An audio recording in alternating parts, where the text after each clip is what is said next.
One of them killed his entire family to protect a village that never thanked him. The other lost the person he loved most and carried that grief into every single battle for the rest of his life. Both of them became legends. Both of them wore masks, one literally, one emotionally. But only one of them was truly untouchable. And by the end of this video, you're going to know exactly which one and why the answer might actually hurt.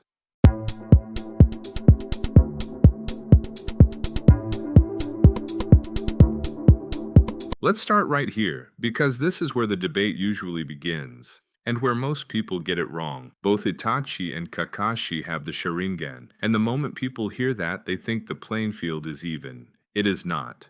Kakashi was given his Sharingan as a gift from a dying teammate. It's a transplant. His body was never meant to carry it. Every time he activates it, it drains him. He has to keep it covered just to function in daily life. The power is real, but the cost is enormous. Itachi was born into the Uchiha clan. The Sharingan is his birthright. While it flows through him naturally, costs him almost nothing to maintain, and he awakened the Manjikyu Sharingan through one of the most traumatic moments a human being can experience. Here's what that means in a real fight. Kakashi is burning through his chakra just to keep up with what Itachi does effortlessly. And we haven't even talked about what Itachi can actually do with those eyes yet. Round 1 goes to Itachi, and the gap is bigger than most people think. But Kakashi isn't just a Sharingan user, he's copied over 1,000 jutsu. So what happens when Itachi has to deal with techniques he's never seen before? This is the round Kakashi fans have been waiting for, and honestly, it's his best one. Kakashi didn't earn the name Copy Ninja by accident. Over 1,000 jutsu stored in his memory. Lightning, fire, water, earth. He can mirror almost anything thrown at him in real time.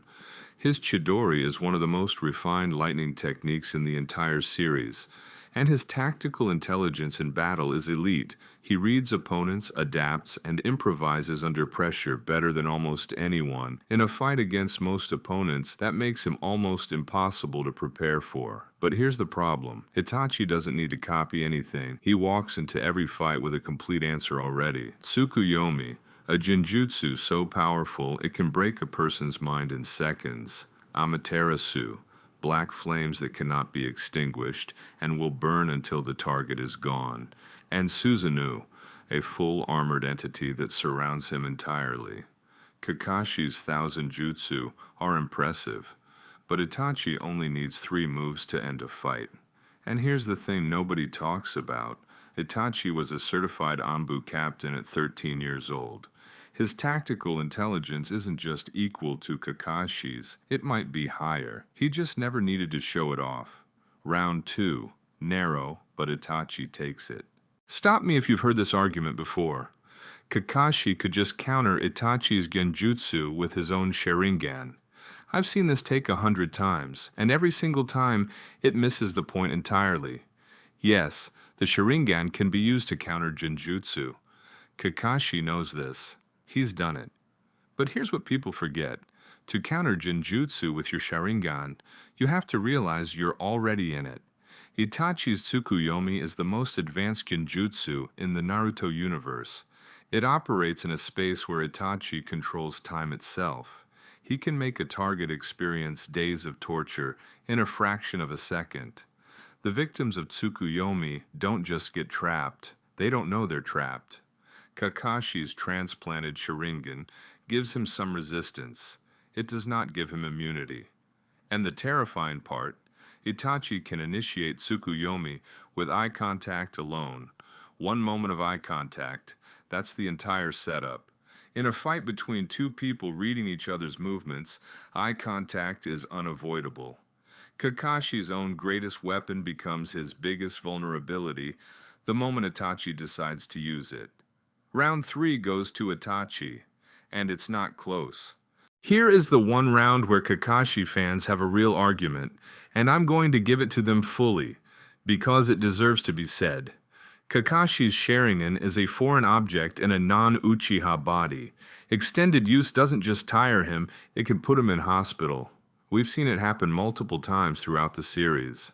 After using the Manjekyu Sharingan, Kakashi was bedridden. His ceiling is real and it has consequences.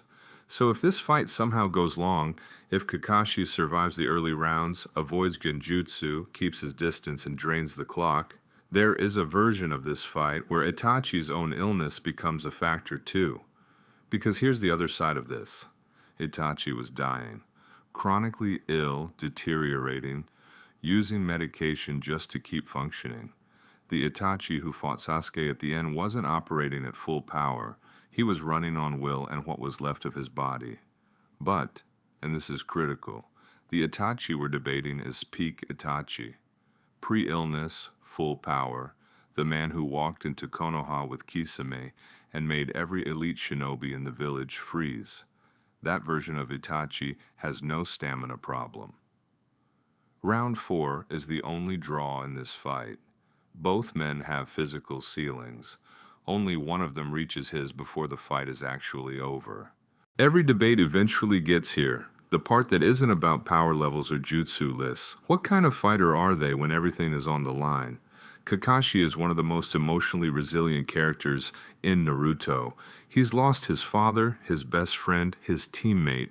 He's carried survivor's guilt for years, and every time he got back up, not because he stopped feeling it, but because he chose to keep going anyway. That's real strength. Nobody should take that away from him. But Itachi operated in a dimension that most characters in this entire series never touched. Itachi walked into every fight already knowing the outcome, because he had planned for it. He didn't react to battles, he architected them. He spent years inside the Akatsuki, surrounded by S-rank criminals, never once losing control of who he was or what he was protecting. He let the entire world believe he was a monster so that one person, would survive and grow strong enough to kill him. Think about what that takes. Not strength, not speed, not jutsu. The willingness to lose everything on purpose, for a reason nobody else will ever understand. That's not a fighter. That's something else entirely. And that is why, in a real fight, Itachi wins. Not because he's louder, not because his stats are higher, but because Kakashi would be fighting a man who already decided how the fight ends before it started. Final round, Itachi. And so is this debate. Itachi wins. That's my answer and I'm standing on it. Not because Kakashi is weak, he isn't. Kakashi is one of the most complete shinobi ever written. In a world without Itachi Uchiha, Kakashi is the conversation. He's the ceiling. But Itachi isn't in that conversation. Itachi is above it. The Sharingan advantage, the Genjutsu gap, the arsenal, the intelligence, the psychological dimension. Round after round, Itachi has the answer. Kakashi's best chance is a long fight where Itachi's body fails him, and peak Itachi doesn't give you a long fight. He gives you one moment, and then it's over. Now, I know exactly what the comments are going to say, and I want to hear it, because if there's a Kakashi feed I slept on, a moment in the series that changes this calculation, tell me. I'll read every single one, and if you think the next matchup I should cover is even more controversial than this, drop it below. Because I already have my next pick, and when I reveal it, you're going to lose your mind. 2 geniuses, 2 tragedies, 1 answer. See you in the next one.